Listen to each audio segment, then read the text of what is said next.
Okay, Bismillahir Rahmanir Rahim. Alhamdulillahi Rabbil Alameen. والصلاة والسلام على سيد الأنبياء والمرسلين. اللهم علمنا ما ينفعنا وانفعنا بما تعلمنا وزدنا بفضلك علما وتعليما إنك على كل شيء قدير. So we're going to review something, really, that we have been looking at since Unit 3, which is inna. Okay? Inna, we have seen that inna comes before a word and makes it go into the accusative, makes it have a fatha if it is singular, makes it have an aini if it is dual, makes it have an ina if it is plural, makes it have an ati if it is feminine plural. And so this is the role of inna. And we've also seen inna affect words that don't follow them immediately afterwards, but follow them a little bit later. So we've basically seen all of this.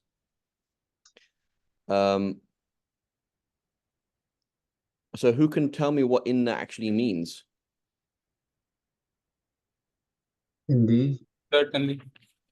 Good. Certainly, indeed, right? Often in Urdu, it's translated as Bayshak, all right? I hear this in khutbahs, right? When they're given the Quran, they're going to say Bayshak, right? It's probably the same in Farsi, right? Bayshak is the same in Farsi, right? It means without doubt, certainly, right? When you say indeed, right, in English, that's two words. It means indeed, like another way you can say that in Arabic is fi'lan, which is word fi'l, which is an action, right?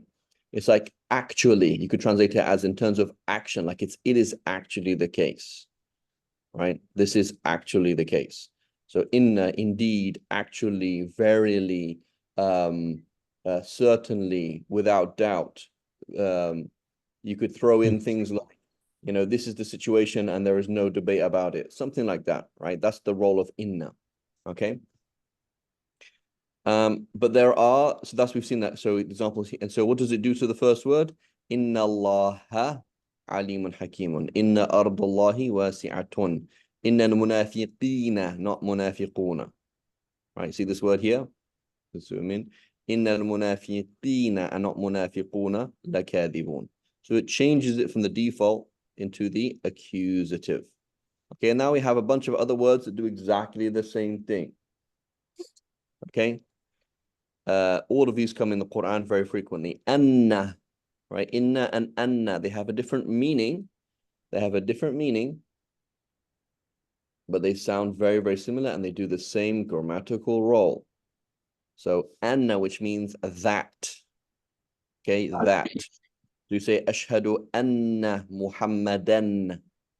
Right? Ashhadu anna Muhammadan. Okay? And just a footnote, and then when we say that in the tashahhud, who know what word comes after Muhammadan in the tashahhud? Wa ashhadu anna Muhammadan. Rasul. Good. Rasuluh. Ashhadu an la ilaha illallah. Ashhadu an la ilaha illallah. Ashhadu anna Muhammadar. So we're gonna do it. We're gonna do idgham. Muhammad. Like this, Rasulullah.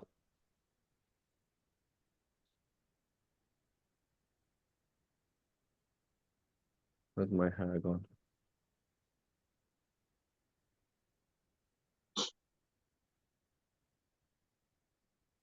For my hair. I don't wait. No. Rasulullah. Here we go. Look. And so very importantly, Muhammadan is going to turn into Muhammadar.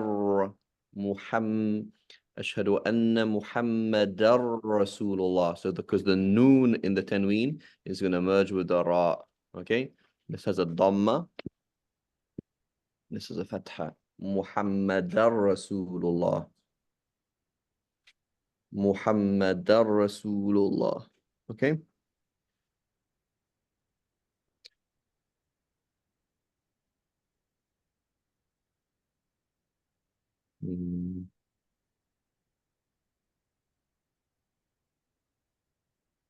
Okay. So anna, كأن, as if or like, right? You say كأنك مريض. It is, are you sick? Like it's as if you're sick. Are you okay? Right. كأن أن تعبد الله كأنك تراه. Right. The definition of ihsan is that you should worship Allah as if you are standing in front of him, as if you can see him. كأنك تراه, as if you can see him. Right. And so it's very similar to ka, which means like. ليس كمثله شيء. There's nothing like him. أنت كأسد. You are like a lion. Ka, which means, but كأن is one word, which means, and it comes before a sentence. كأن زيدا أسد. It is as if Zaid is a lion, right? Or were a lion. Okay, كأن. It comes in the Quran.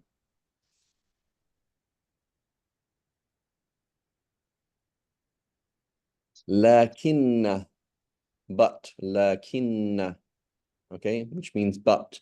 So there's two words to say but in Arabic. لكن and لكن. They're not the same grammatical thing, right? They're not the same grammatical thing, but they are the same basic same word. لكن and لكن. لكن is going to have the role of like anna and كأن. It's going to have to be followed by something that is in the with a fatha, right? But lakin is going to come, for example, before a verb, and it will come before something without a fatha. Okay, lakin. They have the same meaning, but they're different grammatical roles. Okay, lakin. And then la'alla, which comes up a lot in the Quran, which means perhaps or hopefully, right? So if somebody is sick and you're not really sure if they're sick, you say كأنك مريض. It seems like you're sick. Are you okay? But you don't say لعلك مريض. You don't say perhaps you're sick, right?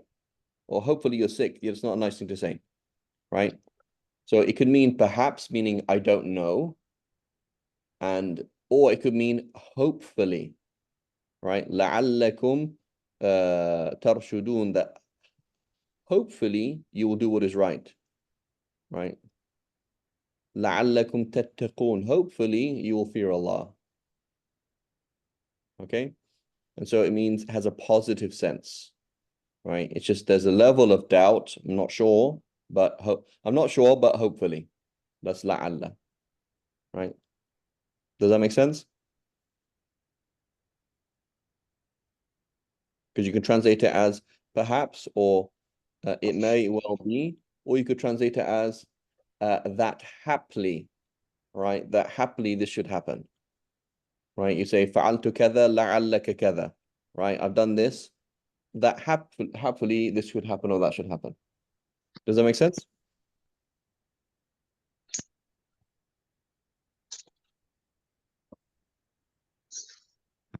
Yeah, Shaykh. Great. Okay, so examples here.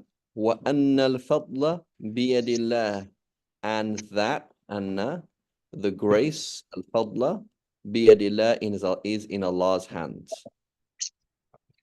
Okay, so notice the fatha on the word fadl. لَعَلَّ السَّاعَةَ قَرِيبٌ. Perhaps, it may well be that the hour is close. وَلَكِنَّ, but, and we'll often see wow coming before lakin. You don't have to use the wow before lakin, but it happens a lot. Okay? وَلَكِنَّ أَكْثَرَ النَّاسِ لَا يَعْلَمُونَ, but most people don't know. وَلَكِنَّ الْمُنَافِقِينَ, notice a change from munafiquna to qina. Munafiqina la yafqahun, but the hypocrites do not understand anything. Okay? And then it just reminds us that just like any other word, you could have a normal noun after it, you could have a pronoun. So we're going to see lots of these pronouns. Innahu, innaha, innaka, innakum, very common. Lakinna, lakinnahu, lakinni, lakinnahum, lakinnakum, right? La'allahu, la'alli, la'allakum, la'allahum, la'allana, right? La'allana, it may well be. Hopefully, it may well be la'allana, that we do something. right? لعلنا, okay? لعلي, right? Hopefully I will. لعله, hopefully he will. Okay? Everyone's comfortable with this? Again, half of this is just review. Yes.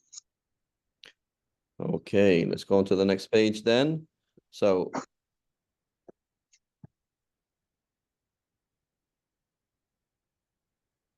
um, so let's find our example of our inna, and let's find our example of our inna, and let's find what it's doing.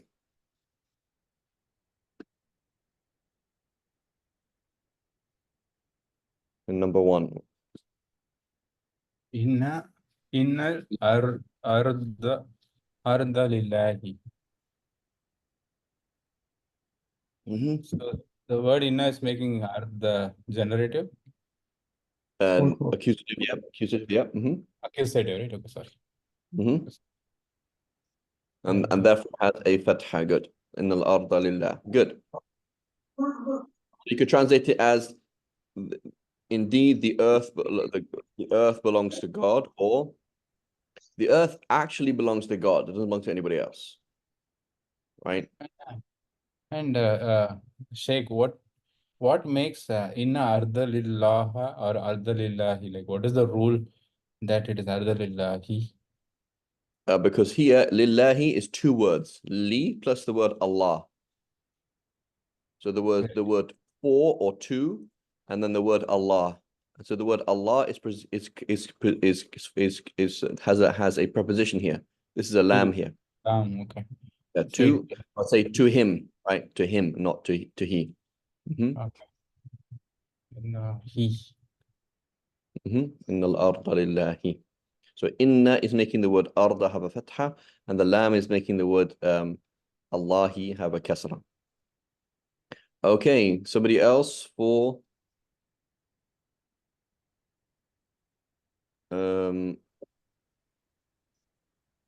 somebody else for sentence number 2. Wal asri innal insana lafi khusr. Innal insana. So insana na happened because of inna. Good. Wal asri innal insana lafi khusr. So why is there kasra on the word asri? That is before inna, right? So every word before inna has a kasra? I don't know. So Well, right? because The lam. wow, Oh, it's because of al. Yes, yes. The wow doesn't mean and, it means I swear by. So Allah saying I swear by al-asr, which means the asr means is the last moments of the day, the last short part of the day. So Allah subhanahu wa ta'ala says, I swear by how little time each one of everyone else has. Man is surrounded in a terrible loss, in an indescribable loss, right? So this is how the believer lives life. Is you are a traveler, and you are in Airbnb, and you have to check out this morning, and you woke up late. That is the believer. So you have less time you expected, and the Airbnb person is going to come early instead of on time. So you're going to have less time than you're going to have less time. Things are going to take longer. You're going to wake up later than you expected, and things are going to take longer, and it's just going to be very difficult. So this is the believer. So you are a person, it's like somebody who is dropped out of an airplane with a parachute, and you have to just run. You're going to land, drop the parachute, hide the parachute, doesn't matter where it has to go. You have one mission, which is to get from A to B, and that is it.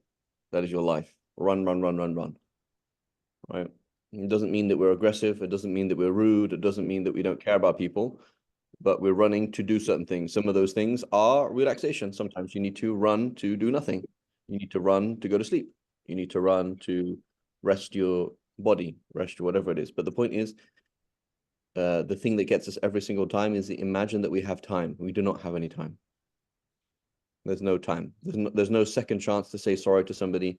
There is no second chance to do what is right. If you are gonna leave something, then you do it knowing that you have no time left. So if honestly you're gonna go to sleep now and pray later, okay, then know that this could well be the last time that you are right. You know, as Ibn Umar used to say, when you go to sleep, don't imagine you're gonna wake up, and when you wake up, don't imagine when you wake up, don't imagine you're gonna be alive in the evening. Right? This is it. This is the last time of your life. Okay, and that's why the verse continues, وَالْعَصْرِ إِنَّ الْإِنسَانَ لَفِي خُسْرٍ إِلَّا الَّذِينَ آمَنُوا وَعَمِلُوا الصَّالِحَاتِ, except those who solidly believe and they do good deeds, وَتَوَاسَوْا بِالْحَقِّ, and they team up to help each other to do what is right, and they team up to help each other to be patient and endure. So this is why, imagine, for example, again, two teenagers that have asked their parents to let them go to an Airbnb. And you said, fine, but, there's rules, right? Keep to the rules, and you got to clean up when you leave and get up early. So these guys have gone out till 2 a.m. It's now they go to sleep and they have to check out at 11 a.m. and they wake up at 10:55, 5 minutes before checkout. And they haven't done anything, and they haven't even read what's going on, right? So the problem with these teenagers is they have bad sohbah. They're just hanging out with the wrong people. That same teenager if he was hanging out with an adult would be fine. Go to sleep earlier, fine, go and see this, go and see that. Go to sleep earlier, wake up earlier, and get things done. And so the importance of what? Company. If you have no time left, you have no time to hang out with people who don't even realize they have no time left. You have to surround yourself with people with the right mentality, and you have to team up, right? You need to be reminded by each other to pray. You have to remind each other to turn away from the dunya. You have to be reminded, why am I doing the job that I'm doing? What's the point of my marriage? What's the point of Arabic class? What's the point of this? What's the point of that? What's the point of life, right? We need to team up all the time and remind each other, right? But when we're around people who are insane, who believe that, that you'll be alive forever, that you can always fix things, or the people who believe that there's no next life, then you end up living an insane life. And that's a person who is fi khusr, who is inside and surrounded by a indescribable loss. Okay, number 3.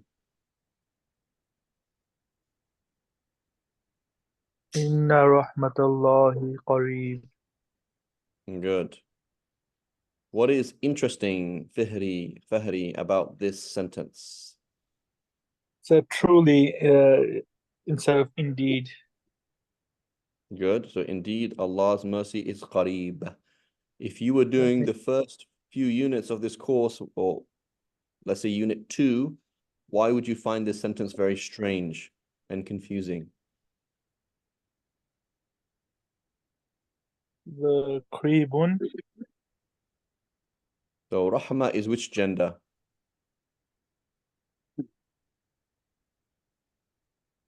Feminine. Feminine. And qareeb is? Masculine. Masculine. So is that valid? Can we say that in Arabic?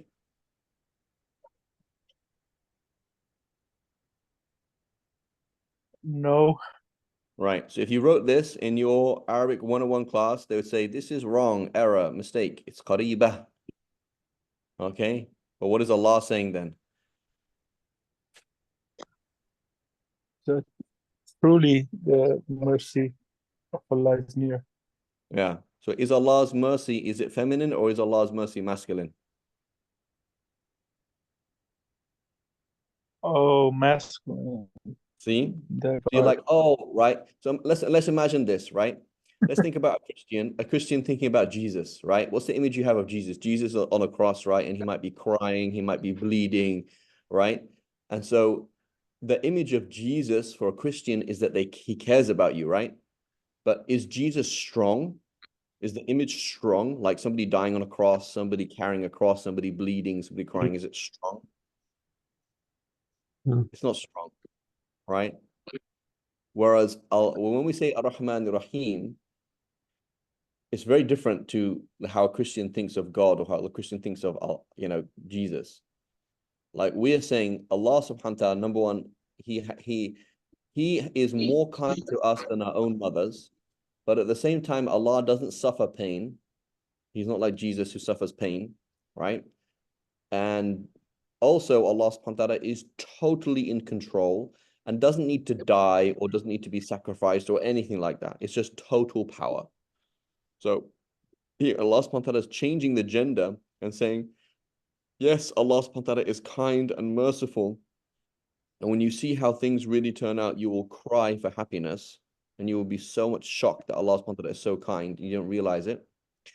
However, it's so strong that there's not a single sense of femininity about it. It is masculine in strength. So Allah subhanahu wa ta'ala changes the gender of the word in a way that normally you cannot do in Arabic in order to tell us that Allah subhanahu wa ta'ala is in total control and He is never going to be beaten by anything. Does that make sense? Yes. Right, and that's a very important thing to always understand because we get frustrated and infuriated. How is Allah letting this happen? Allah subhanahu wa ta'ala is not letting it happen. Allah subhanahu wa ta'ala is making it happen. Allah is making it happen. That's a very important thing to understand. How did Allah let that person do what they just did? Allah subhanahu wa ta'ala did not let that person do what they did. Allah subhanahu wa ta'ala made that person do what they did. Right? Allah subhanahu wa ta'ala sent the shaitan to you. He didn't let the shaitan go to you. He sent the shaitan to you. Right? It's a big difference. Okay, it's a big difference there. Okay, so anyway, that's rahmatah. Okay, number 4. What's happening here? Shaykh, would that Yep. get into the discussion of free will? Exactly. And so for the Mu'tazila, they denied free will. They said Allah subhanahu wa ta'ala, they said Allah subhanahu wa ta'ala has given us total free will, and therefore there's no qada and qadar, right? They said no, Allah subhanahu wa ta'ala lets people do things, right?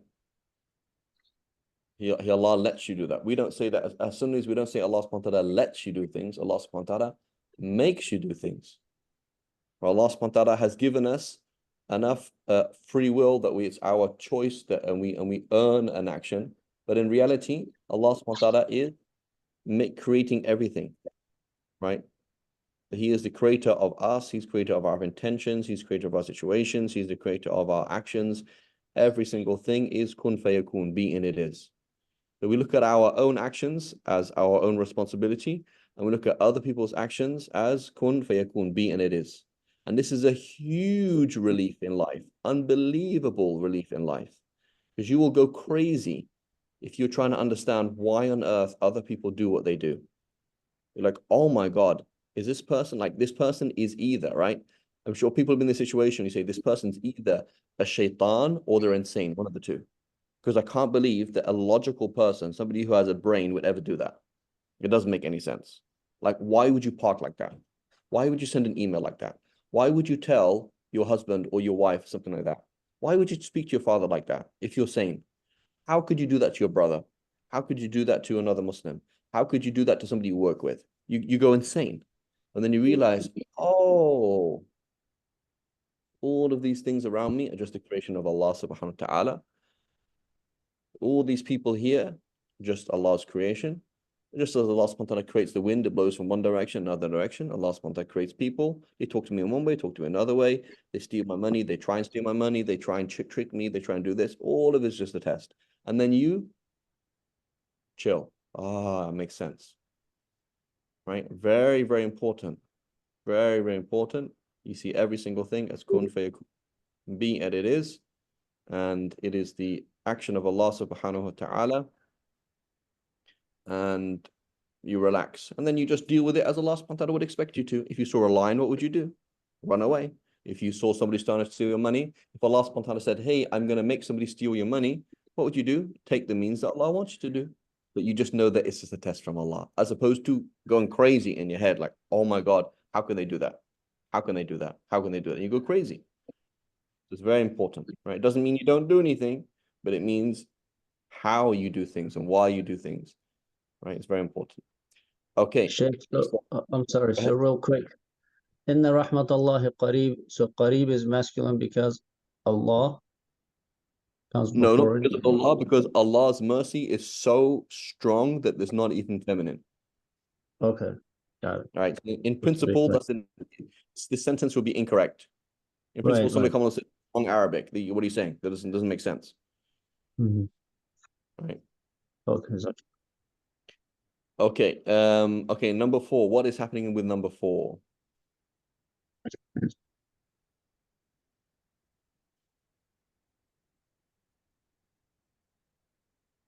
إن في ذلك لآية للمؤمنين.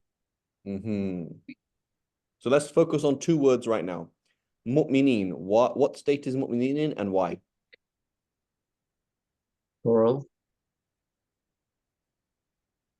Mu'minin is in the accusative form. Similar. It is in the genitive because of the lam. لل. للام. Okay. لل. So it looks exactly the same. Mu'mineen, mu'mineen. Accusative genitive looks the same, but the Oh, okay. lam genitive, Plural right? form. Mu'mineen. If I made it singular, it would be lil mu'mini. I would have a kasra, right? So it's genitive. Okay. So lil mu'mineen, there's a lam which making it genitive. Okay, for the believers. That's one thing. So cut that off in your mind. Then we have fi dhalika.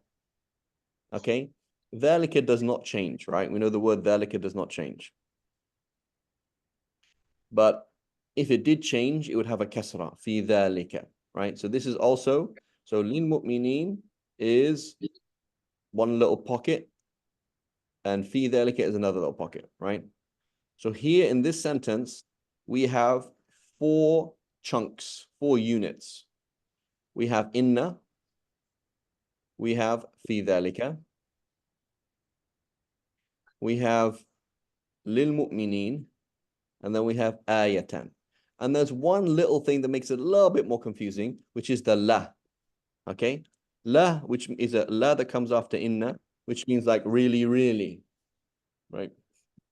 So inna is indeed. In that is fi dhalika. For the believers is lil mu'mineen. And the word ayatan is a sign. Okay? And there's a little la before it, which means indeed, indeed. So the question is, where is the word that inna is affecting? Mu'min. No, because mu'mineen is being affected by the word lam. Lam li. Okay. So lil mu'mineen. Dhalika. Dhalika is being affected by the word fi. Inna fi dhalika la ayatan. What happened here? Indeed. Sorry, my sentence. Why did I do that? Why did it turn? Okay, here we go. Sorry.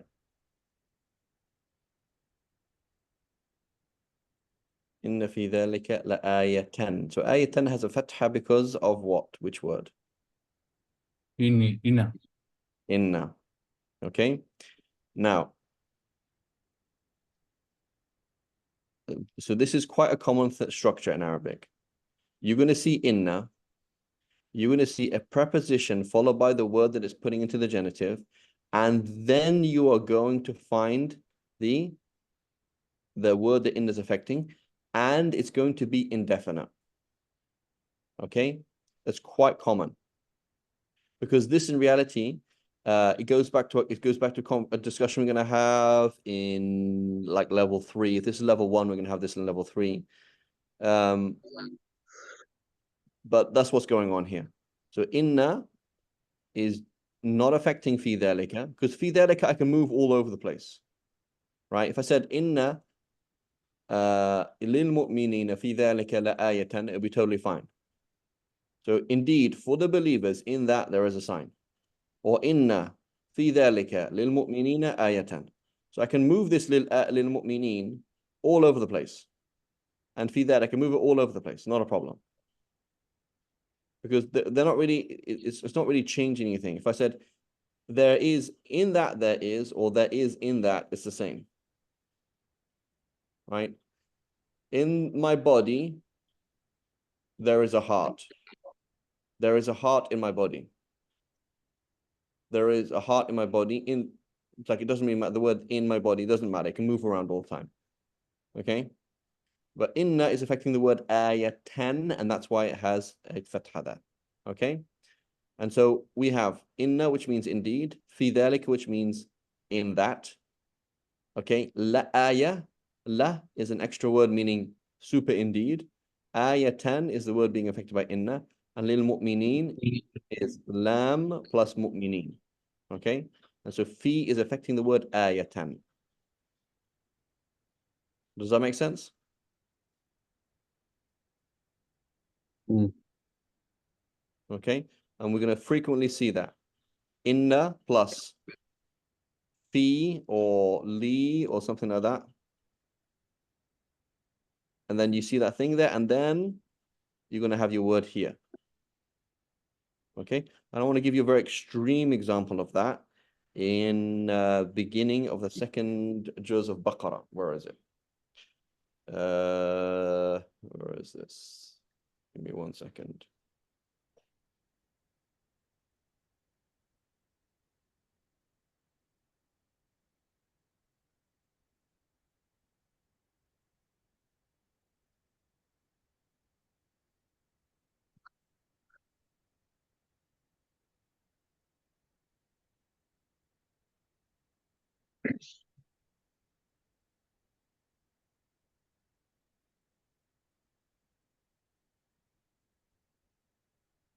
Um,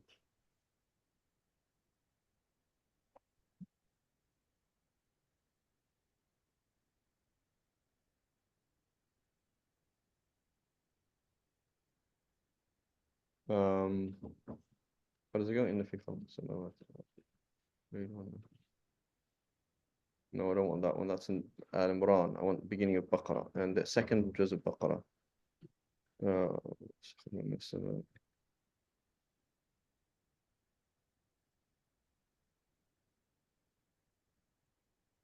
وما بث فيها من دابة وما بث.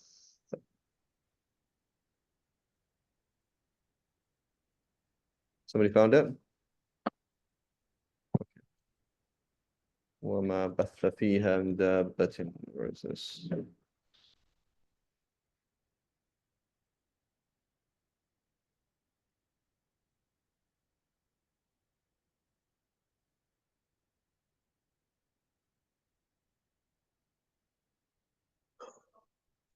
No, 1 second. This is similar. This isn't. Let's find it.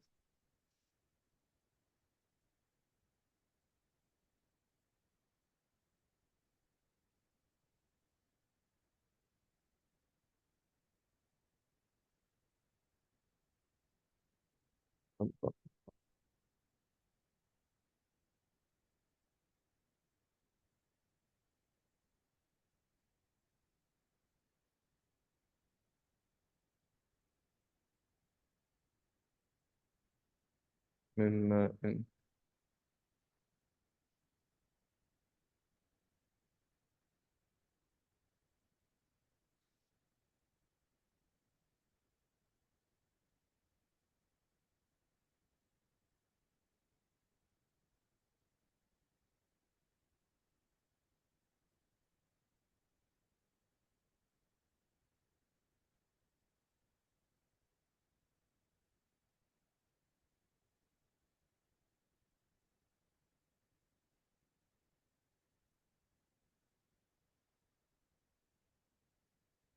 Here we go.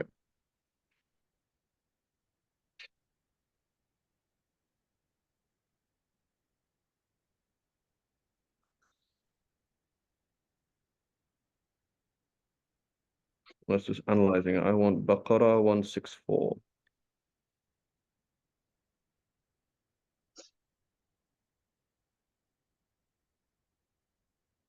Here we go.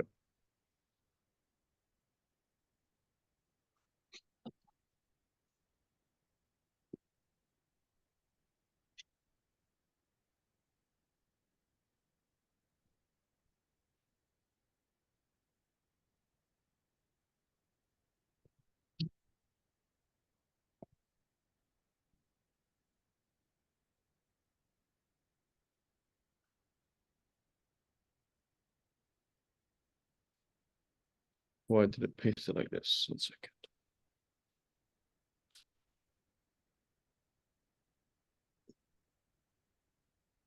Okay, I'm not sure why it's pasting it sideways like that. I'm just gonna zoom in like this because I don't know what's going on. New shirt.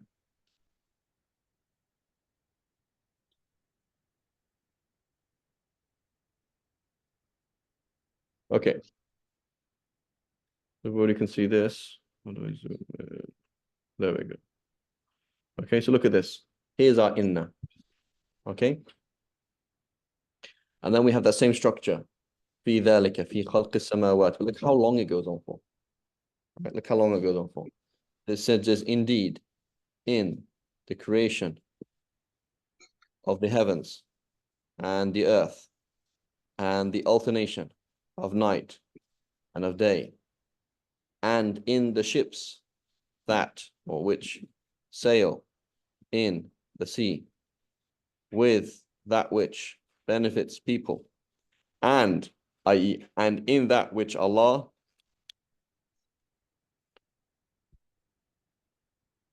sends down from the sky of water, giving life.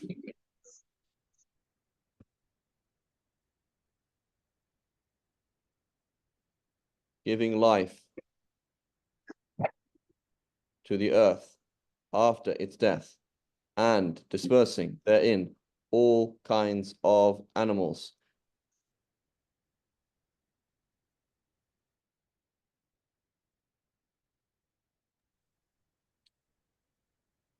And directing the winds. So look, fi, this has a kasra here because of the fi here. Mhm.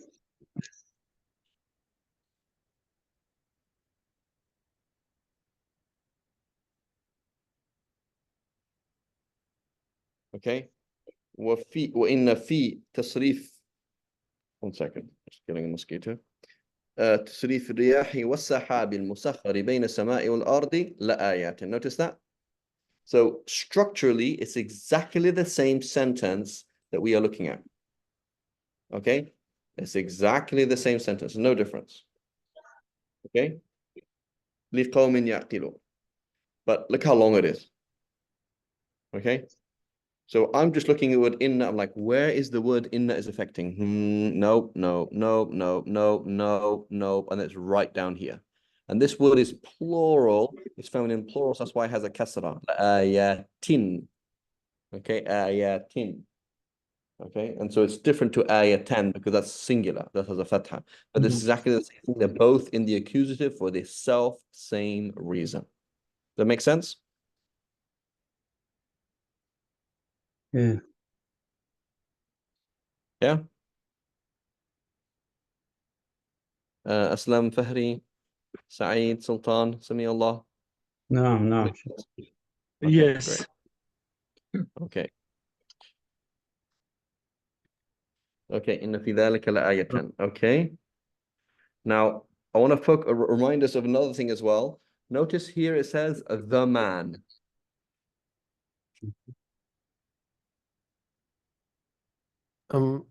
So here in fi dhalika la ayatan. So there it was ayatin. So you're saying it became thin When it's plural? singular and it's plural. So when it's singular, the singular has a fatha accusative. The feminine plural has a kasra in the accusative. But they're both in the same state. Okay.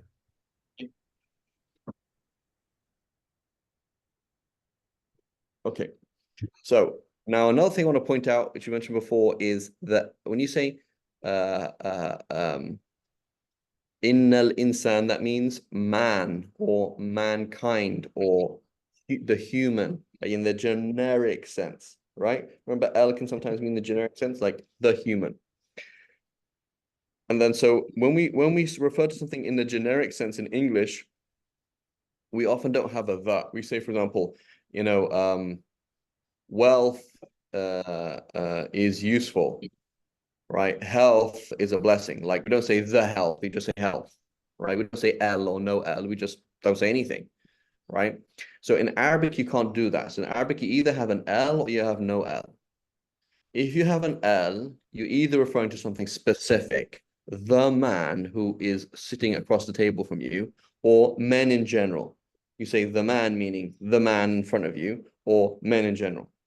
Okay? And so if you use the indefinite, okay, you can't translate it as in a general sense, because the indefinite means a or some. So we're gonna see this here. Okay.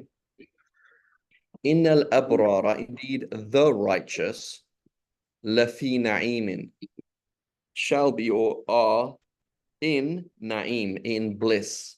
Notice how he's translated in the generic sense. In Arabic, if I want to say bliss in a generic sense, I would say an-na'im, an-na'im, the bliss. That's how I'd say in Arabic, right? I would say bread and rice.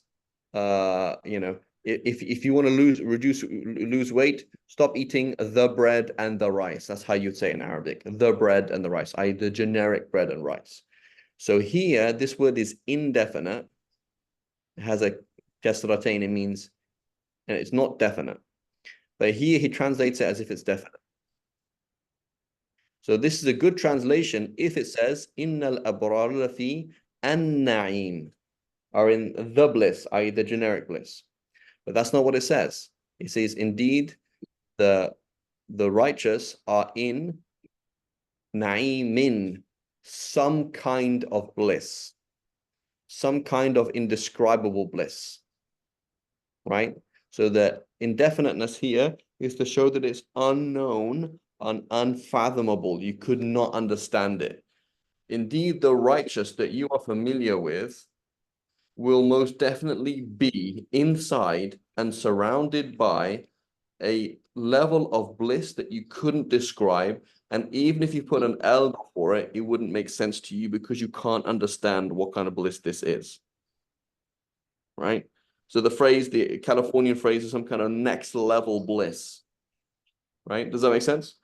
That's what it means. Innal abrar lafi na'im. Indeed, the righteous, the people who do all sorts of good deeds, lafi na'im, will most definitely be in an indescribable bliss. Wa innal fujjar lafi jahim, and indeed the corrupt fujjar will certainly be in the hellfire. May Allah protect us all. So jahim is not indefinite, because jahim is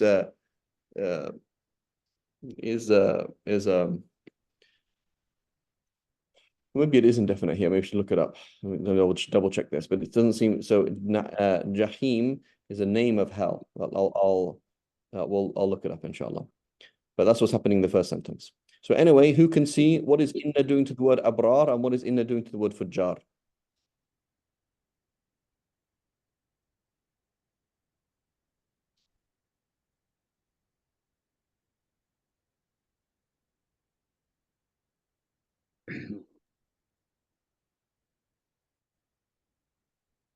Who can tell me what is inna doing to the word abrar and what is it doing to the word fujjar?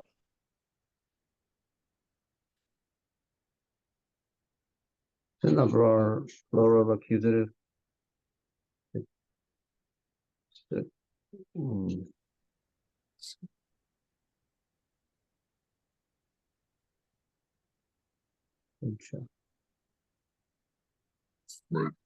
Indeed, and for the shall be for the Pujar. Let me see who next would be.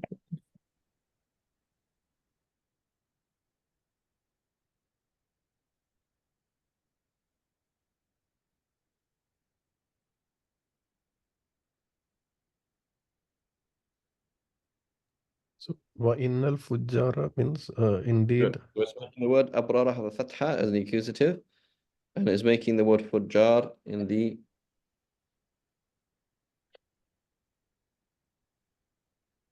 is making it become accusative because of inna, right? Yeah. What I Okay. said. Okay, good. And what's the la doing? Why is the la being used here? Like we keep seeing this la after inna. What's it doing? Like العصر إن لفي خسر إن في ذلك لآية إن الأبرار لفي نعيم. What's it doing?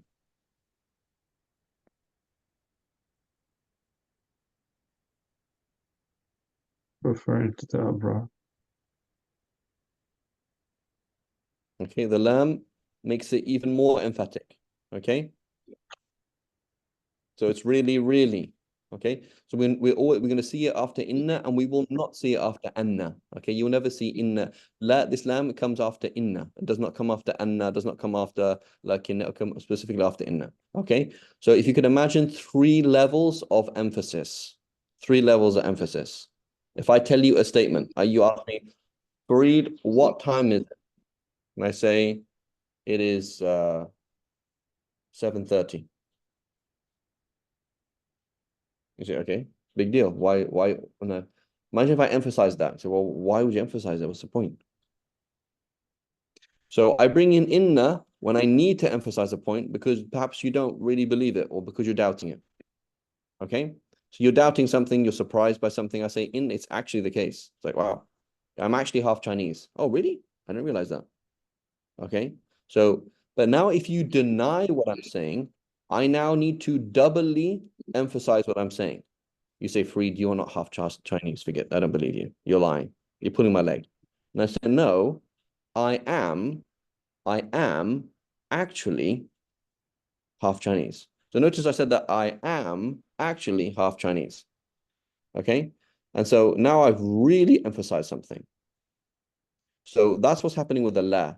Inna fi dhalika la'ayatan lil mu'minin. Indeed, in that there is really, actually, even though you don't seem to really believe it, there's actually a huge sign in that for believers. In al-abrar nafay na'im, the good and people who do all sorts of good things, they will actually, despite the way that you're acting and despite the way you seem to think that I'm talking about, they will actually be surrounded by an unfathomable bliss. And the corrupt, they will literally be in a roasting in hell, right? And so that's what the lamb is doing. Okay, it's the double level of emphasis, which is really hammering the point to somebody who doesn't believe it or doesn't act in a way that they believe it. Okay, great. Let's go on to the next one. Innal munafiqina lakadibun, number 6. Somebody who has not spoken yet.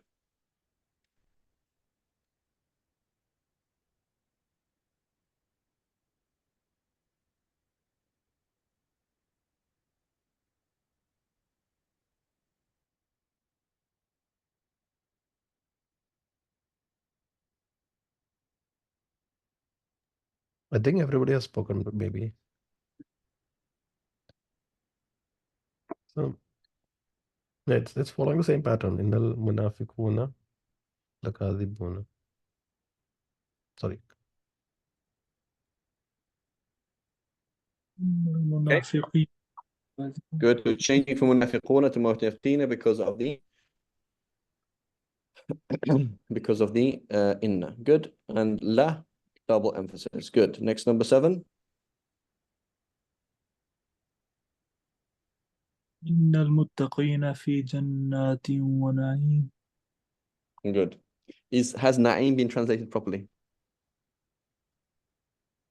Listen.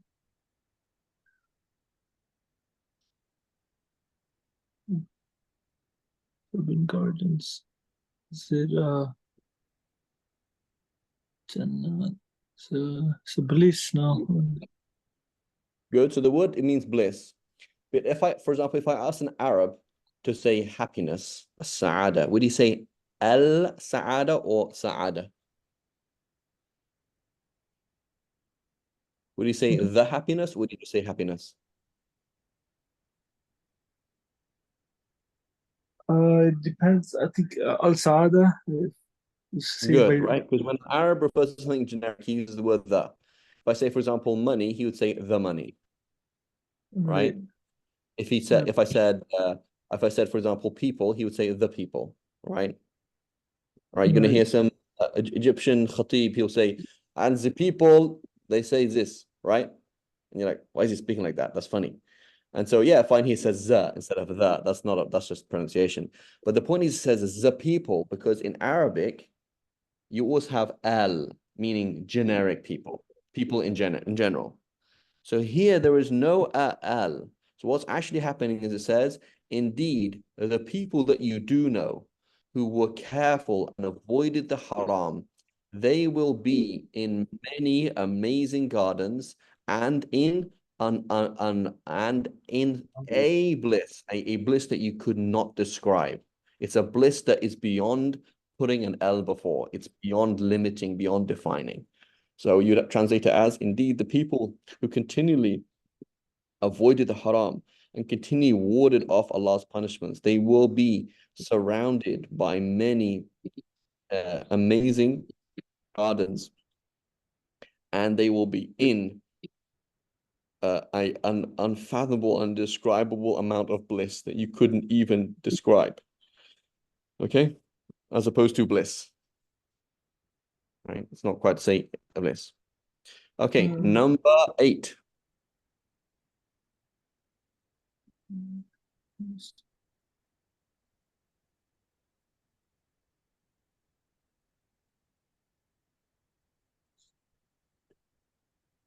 Who's going to do number 8?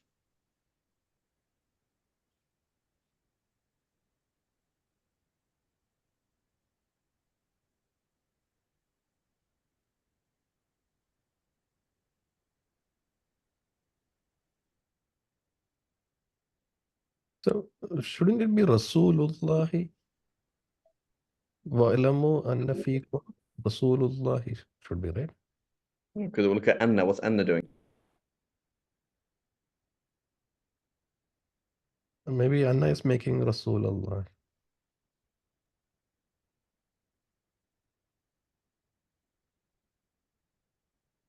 Good. So Anna is making it Rasulallah, right? Because Anna looks like Inna.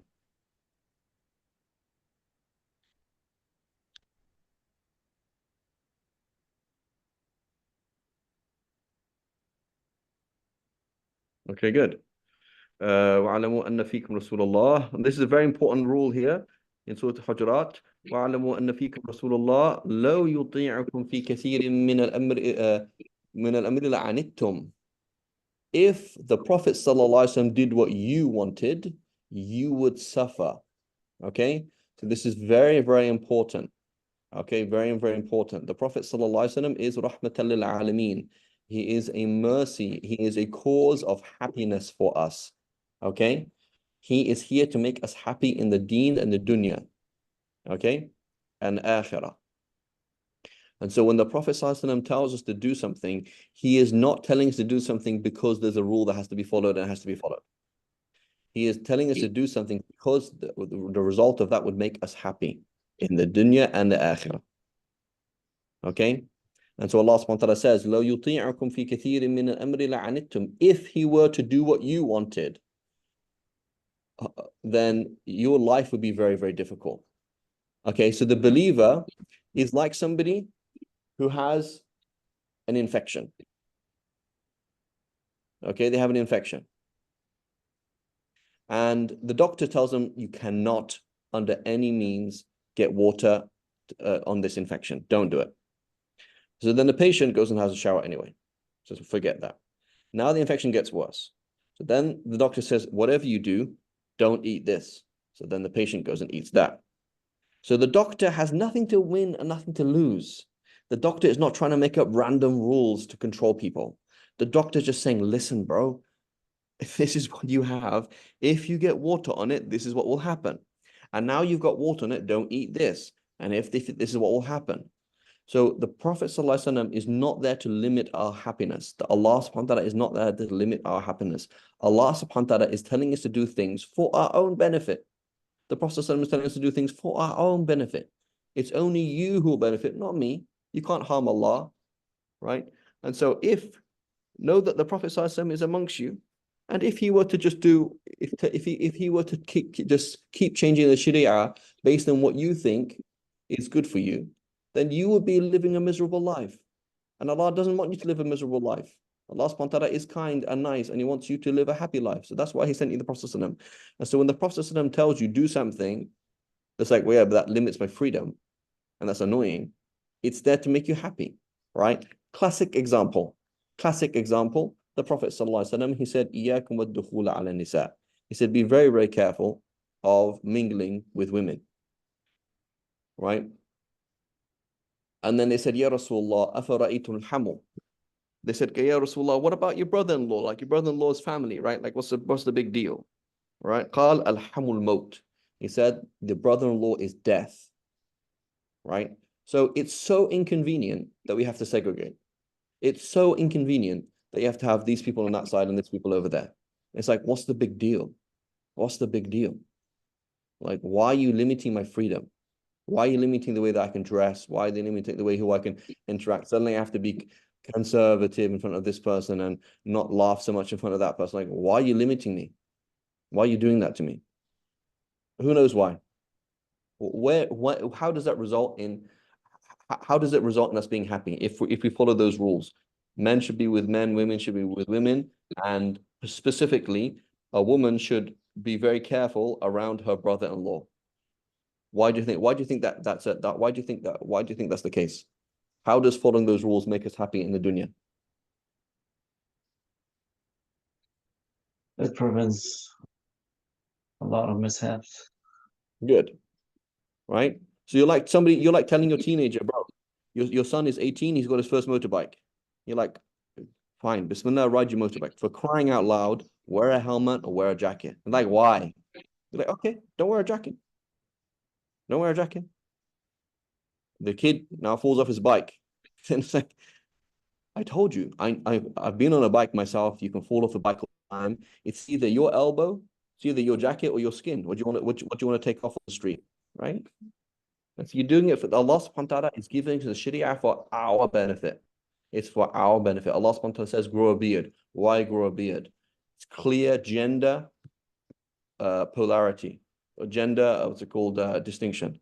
These are signs. This is a man, he has a beard. This is a woman, doesn't have a beard.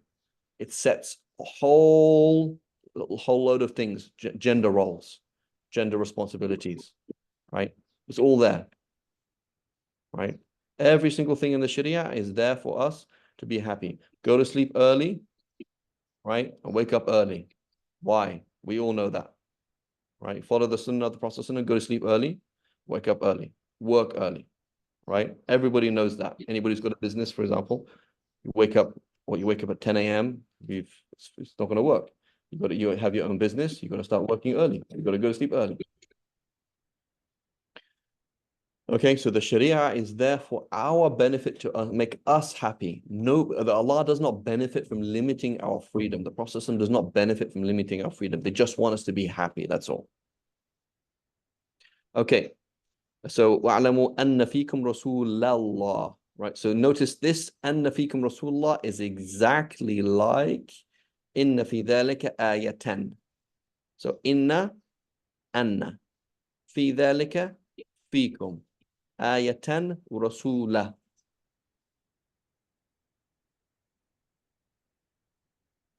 Okay, makes sense?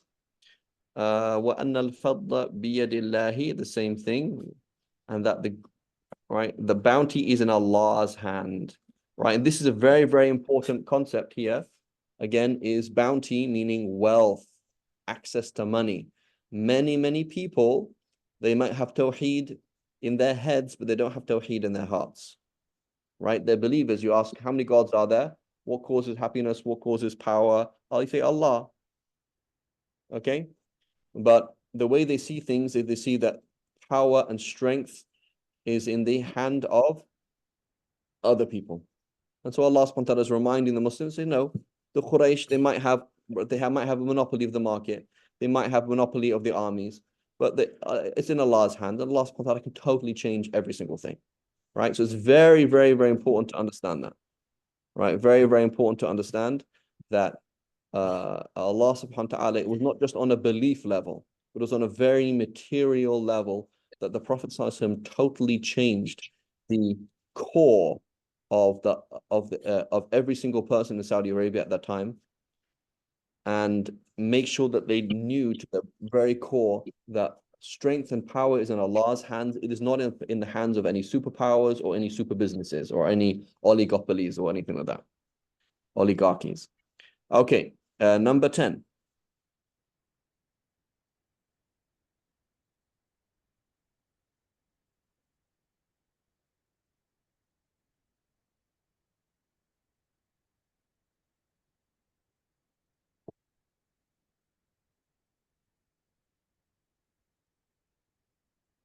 Who can do number 10 for us?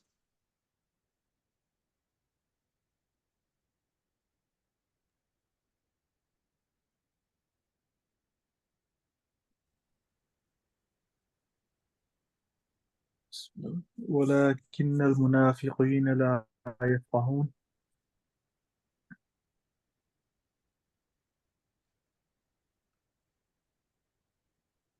What's happening?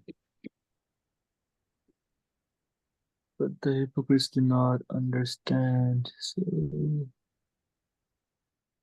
ولكن ولكن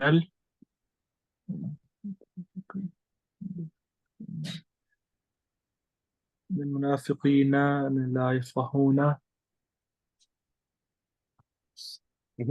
So what is inna doing to the word la yafqahuna? What's it doing to the word la yafqahuna?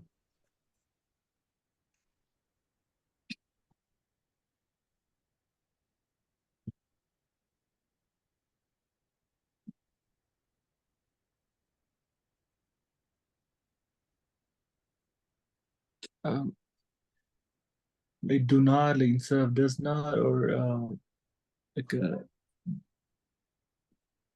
another way. So is lakinna affecting the word yafqahuna?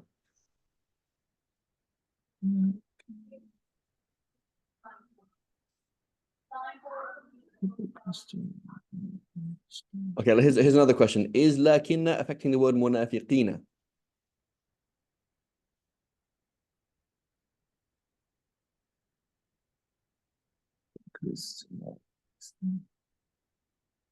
Yes, it is. Okay, good. So is it affecting another word too? The answer is no, it's not, right? So this is a verb. We'll learn later on this is a verb. La yafqahuna is a present tense verb. It's not going to get affected by lakinna, okay?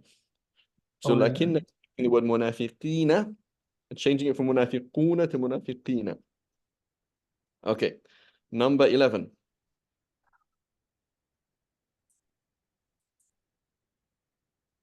Okay, I need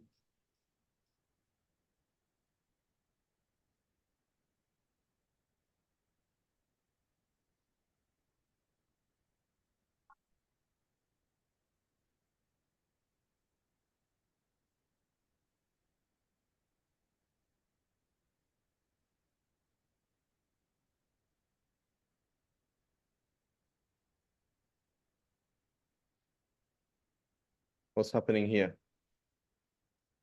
إنه الحق من ربك ولكن أكثر الناس لا يؤمنون. What's happening here? Where is the inna? There's two innas here. Oh, sorry, there's two inna-like words.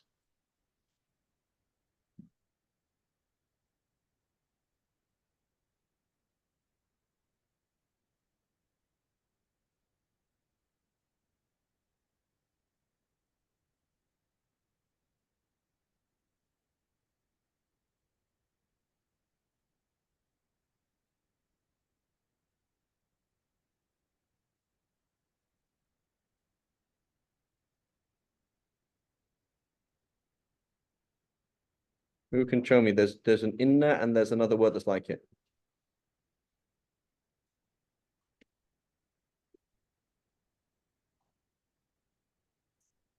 Hello, can everybody hear me?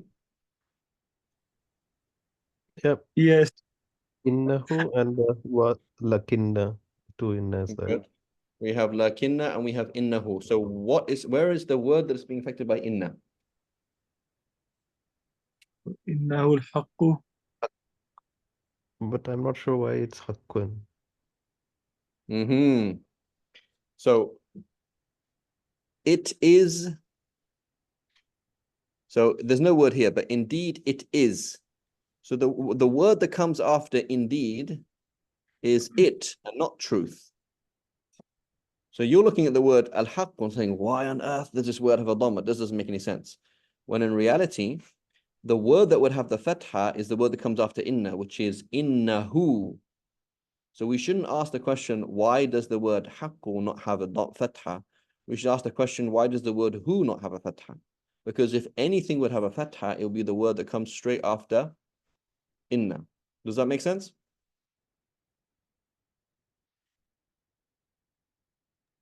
Here, like, Yes. lakin munafiqina, right? Anna al-fadla, right?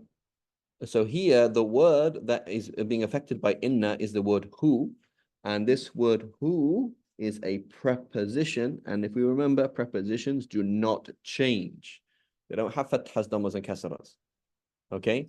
So we ask the question, why does hu not have a fatha? We say because it is a preposition and it doesn't change. We don't say things like inna huwa. Does that mean that every time it's innahu, then there is no effect of inna, in the sense the who There's basically. no apparent effect. There's no apparent effect. Okay? Yeah. It's like static electricity, something like that. Like you can't, there's no flow. You can't see anything happening, right? Or imagine, so there is an effect. Inna is doing something, but you just can't see it. It's just kind of negative, no effect, no change. Okay. Innahu al-haqqu. So haqqu is the second word. So haqqu is equivalent to kadhibun, right? Inna al-munafiqina lakadhibun. Kadhibuna is in the normal state, right? It's normal. Rahmatullahi qareebun, right? And so here, that's what's happening here. Innahu al-haqqu. Al-haqqu is just normal. Okay? من ربك ولكن أكثر الناس لا يؤمنون. أكثر فتحة because of the word in لكن. Okie dokie, number 12. I need a full answer here. Structurally, what's happening, grammatically, what's happening, and rhetorically, what is happening. I want you to think very hard about the gender of the word qareeb. The gender of the word qareeb.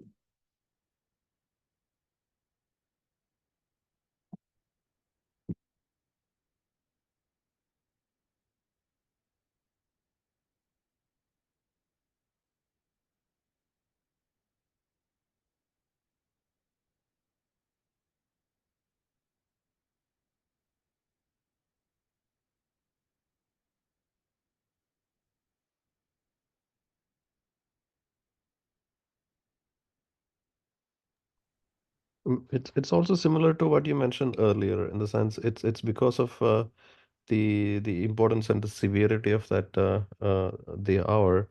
It's not like any hour. It's the end of the world. So that's why it's So Karibun.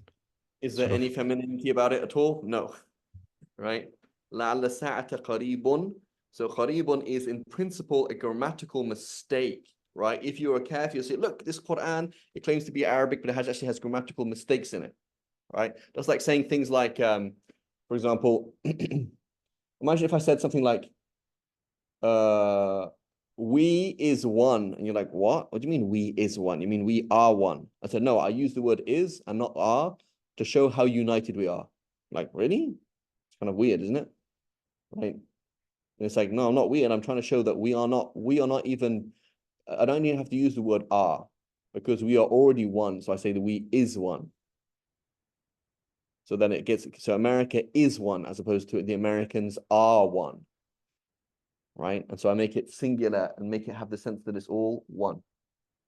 Okay? And so Allah subhanahu wa ta'ala is changing or bending the grammar in order to show that. So jazakum khair, right? But this is scary, right? So did Allah subhanahu wa ta'ala tell us about coronavirus? No. Does Allah subhanahu wa ta'ala tell us about World War II? No. Okay, that means did Allah subhanahu wa ta'ala tell us about Genghis Khan wiping out 1/5 of the world's population? No. Okay, why? Because it seems bad, but in comparison to Judgment Day is nothing. So it's very, very important always to remember Judgment Day, this is the most scary, intense day possible and impossible. That's what we should be worried about. That's the frame we've put things, the comparison. Right? Somebody throwing a stone at you, somebody shooting at you. Wow, there's a big difference. Okay, and so you always put it in that framework. Okay. So it's very important to understand that because our iman is weak, okay, the rhetoric that we're going to see on YouTube and the rhetoric that we're going to see on the khutbah is always motivational, right? We get the phrase, and I was told this literally, right? I was told this, by in a Californian large community. They said, listen, you're going to give the khutbah, just encourage people. But does the Quran encourage people all the time? Does the Quran tell us, guys, you're doing great, keep going?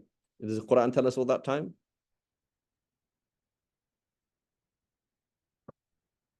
It doesn't.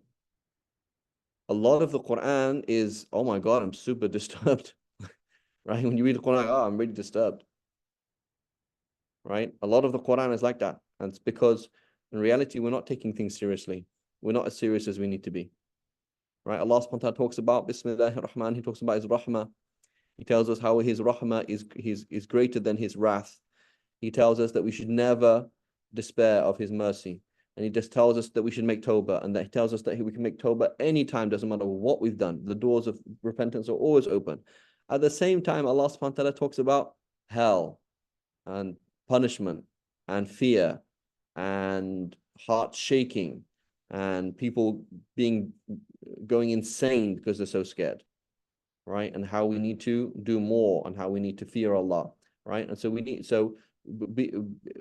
have to be careful. If you take the medication that YouTube and the average American khutbah gives you, you're going to come away thinking, I'm fine, because that's the message that most people need to hear, right? The message that most people need to hear is, don't worry, you're okay. Don't worry, you're okay. And so it's being watered down a lot, okay? Whereas when we read the Quran, we read the hadith, like, oh my God, that's pretty disturbing, right? There was a book that I was reading online, and I told people don't read it. It's too intense. Because who was talking? The Salaf, the early Muslims. Their mentality is very intense. It's too intense for us, right? It's too intense. But when we see this, Allah subhanahu wa ta'ala is saying the hour is close. Your life, my life is close. Every single thing that I did and every single thing you did, every single thought that I had, every single thought that you had, Allah subhanahu wa ta'ala is going to ask me. Allah is going to ask you, right? So we should we should be scared, right? When you come out of the khutbah, you might feel hopeful and impressed because that's all they can do on the khutbah today. But the khutbah is supposed to shake people to the core, right? People today, they said, ha ha, they would laugh at a fiery khutbah, right? They say, oh, that was a fiery khutbah, ha ha, sounds funny. That's how the Prophet used to speak on the khutbah. The Prophet he was described when he was giving a khutbah as if he was talking to an army that's about to go into battle. That's how the Prophet spoke to people, right? But if you did that today, you sound like an extremist, right? You sound like somebody who's crazy. Like, oh my God, this guy's he's not in tune with the modern world. He's this or he's that. That's how you would sound, right? And that's how we have to speak on the minbar because, that's the audience and that's what they're expecting. But we have to be very careful that Allah subhanahu wa ta'ala in the Quran, when we read the Quran, it's not all encouraging. A lot of it is giving us fear, right? ذَلِكَ الْكِتَابُ لَا رَيْبَ فِيهِ هُدًى لِلْمُتَّقِينَ. That is the book. There's no doubt in it. And it's a guidance for people who are actively trying to save themselves from hellfire. It's like, I'm scared, right? I look in the mirror. Is anything the way that I look is haram? I see, look at my words, anything saying that's haram. I look at my income, is anything in my income that's haram? The way that I interact with other people, I'm really scared. Right? That is a part of the belief that they're dead scared. They have khashya, which is not just fear but dread. Like they're really like they're traumatized, right? They're in a healthy trauma, right? A healthy trauma, right? That you're scared of snakes because you got bitten by a snake once. You're scared of something because you fell into that before, right? There's a healthy trauma, right? And so we have to remind ourselves of this. And there has to be a lot of fear of Allah subhanahu wa ta'ala, not just hope all the time. Okay. لَعَلَّ السَّاعَةَ قَرِيبٌ. Who can compare for me sentence 13 and sentence 14, word by word? Sentence 13 and sentence 14.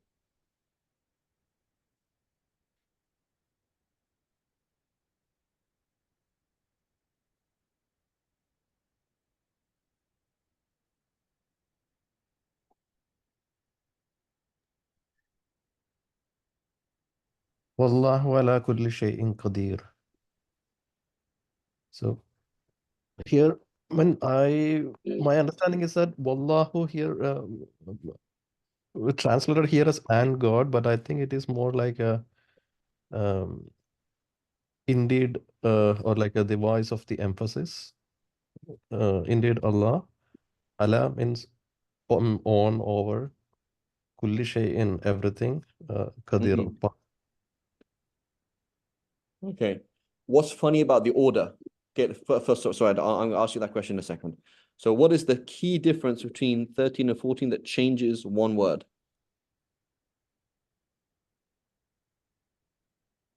So Wallahu becomes Inna Allah.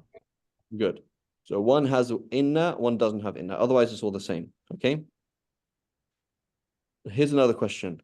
What was the original default normal sentence structure of 13 and 14?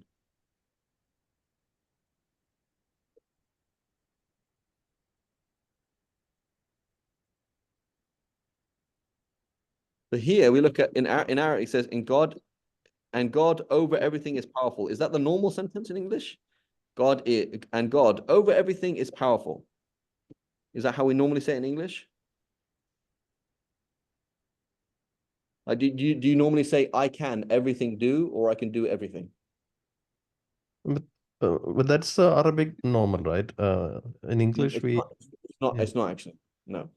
So the normal Arabic would be like English. You say, Wallahu qadirun ala kulli shay. Inna Yeah. Allah qadirun ala kulli shay. Normal English and Arabic would be, and God is powerful over everything.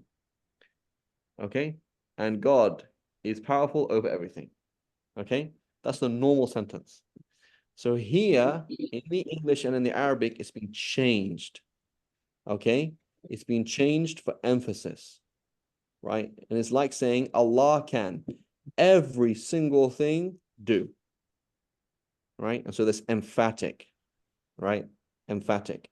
So Allah and Wallahu ala kulli shayin qadir. So here's the problem. We say things as if they're normal, but that's not actually normal. That's not a normal sentence. The normal sentence is Wallahu qadirun ala kulli shay. Right? But here it's and Allah can every single thing do. Allah is powerful. Allah is over every single thing powerful. So the order has been changed to emphasize that. Right? Does that make sense? So this is confusing for whom? It's confusing for people who speak Farsi. Because in Farsi, that is actually the normal sentence structure. In Farsi, you're going to say things like, I bread ate. When you see that in Arabic, it's like, okay, that's normal, but it's not normal. In Arabic, you normally say, I ate bread. Or or ate I bread, at least. Ate I bread. Okay? But when you put the object, as in this case, when you put it before the word or before then it gets confusing. Right? Then it's not confusing, then it's emphatic. Right? It sounds normal, but it's not normal. Right? So this is not normal structure in Arabic. It is Wallahu qadirun ala kulli shay. Okay. Okay, number 15.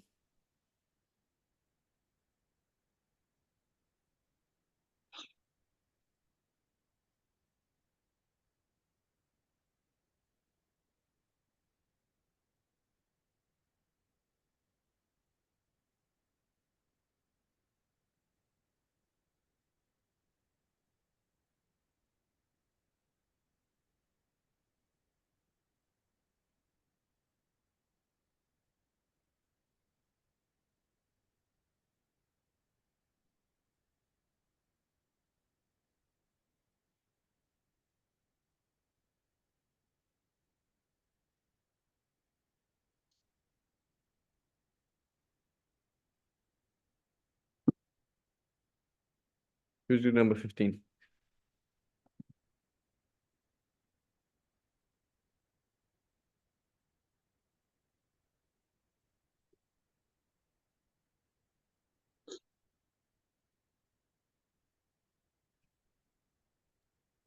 What's happening to the word لكن الله. So the fatha is because the لكن.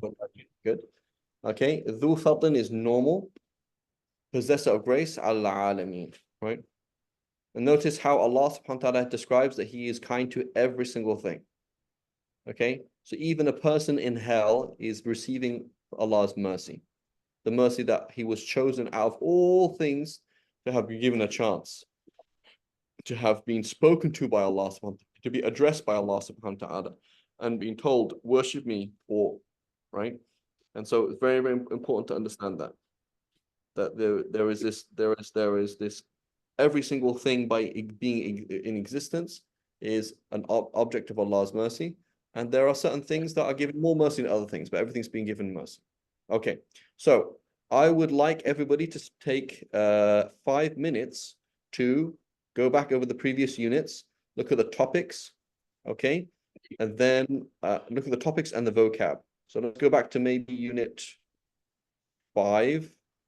Unit 5. Let's go from unit 5 to unit 8, is it? Or unit 9? Unit 9, right? Unit 9. Let's look at 5, 6, 7, 8, 9. Look at the topics first of all, and then look at the vocab for 5 minutes. So we just meet back in at 10 past the hour. Okay. And we want to bring up any questions you have of any of the concepts. Okay. And if we have time, we'll also review the vocab. Okay, so 10 past the hour, please go through it, look at the concepts, bring up something that doesn't make sense to you, that you've forgotten, that what was the point of that topic, why did we cover it, what was it talking about, etc. Is that clear for everybody? Saeed, Fahri, Aslam, Sami Allah? Yes. Even if it's obvious, Yeah. okay, ask obvious questions, I don't mind. Okay, so 10 past the hour, inshallah, we'll meet up.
Give me one second.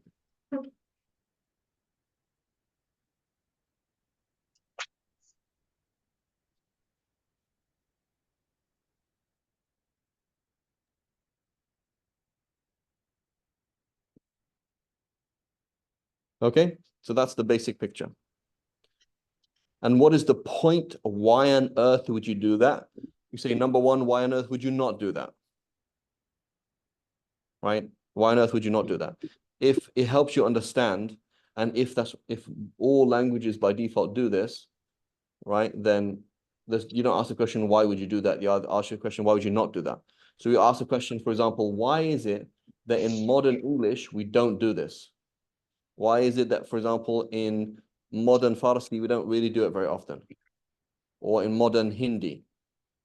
But if you look in anything that's old, everything that's just normal. It's just normal thing to do. All languages by default: the German, Latin, Sanskrit, ancient Farsi, ancient anything that's just going to Greek. Everyone's going to do it because it just helps people express themselves. The more you can express yourself, the better people understand you.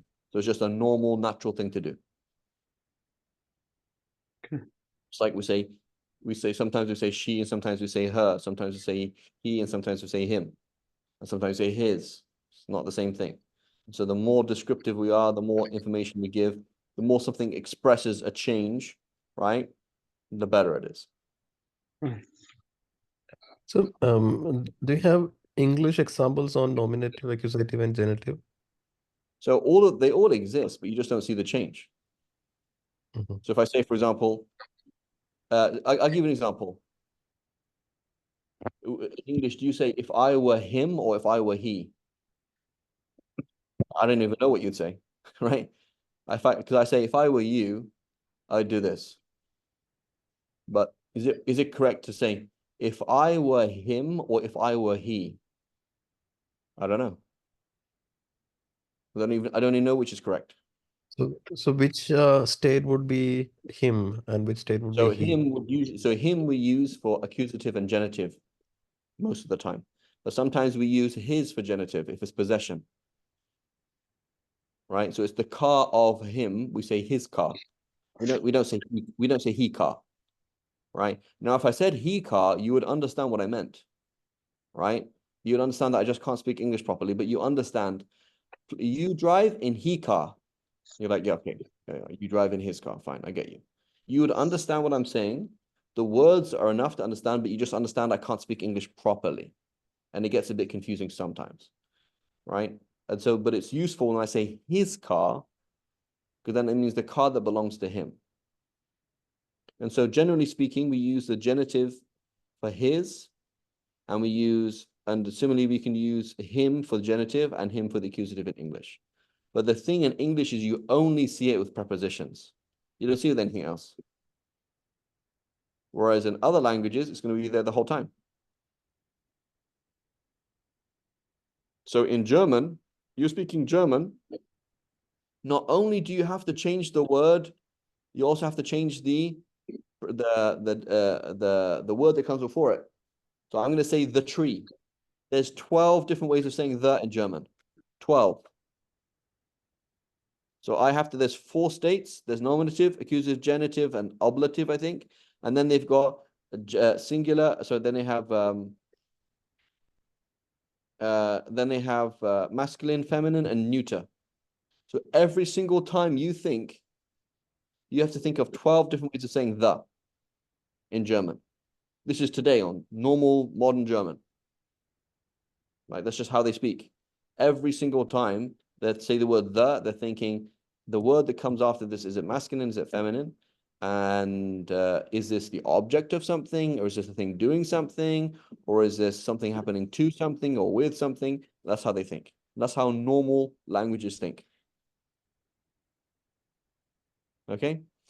In Farsi today, you will have it on so what they'll do in Farsi, for example, is for the accusative after a verb, they put the word ra after something. Right? Now you might not always hear it, but it's there. Right? They would say, for example, I don't know. I can't think of an example right now.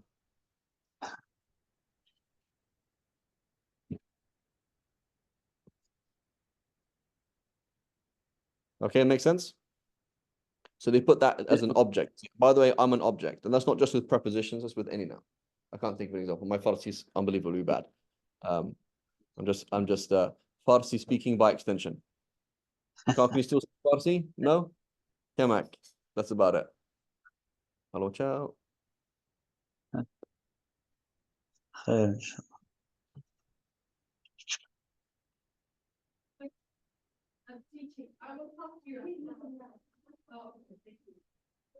Okay, any other questions or queries?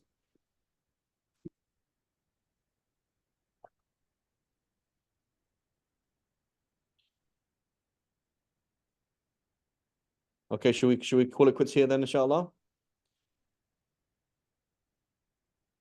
Sure. Yes, go ahead.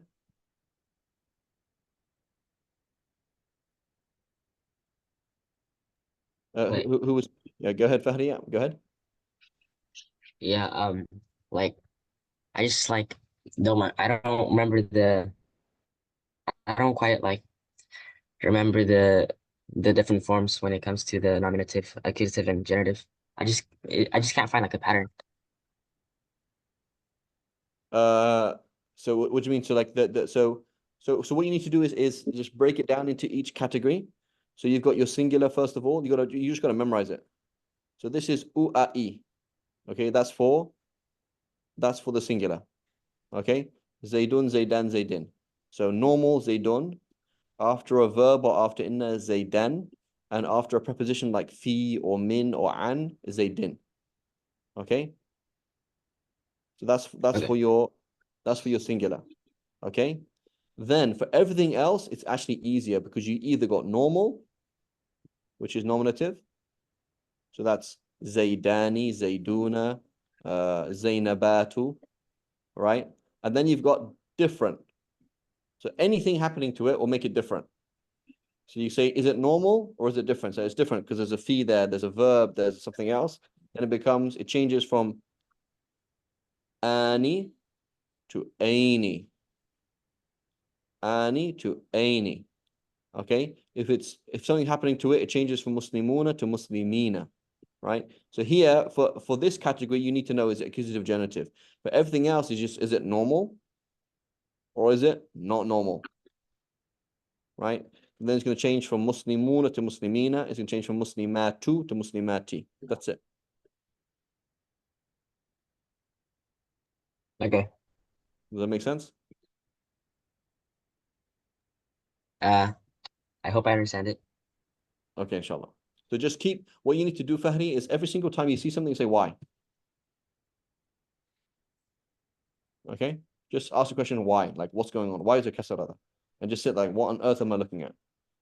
Right? And as long as you do that on a regular basis, you're like, oh yeah, that makes sense. This makes sense. But if you just kind of like, I can't bother, then it's just going to be, you're going to have to sit down and memorize it. So I didn't sit down and memorize any of this stuff. I just asked questions. Like, I'm reading the Muslim, like, why is there kasra there? Doesn't make sense. But what's going on? I'm like, oh, that makes sense now. You just keep asking, and eventually it clicks. Okay?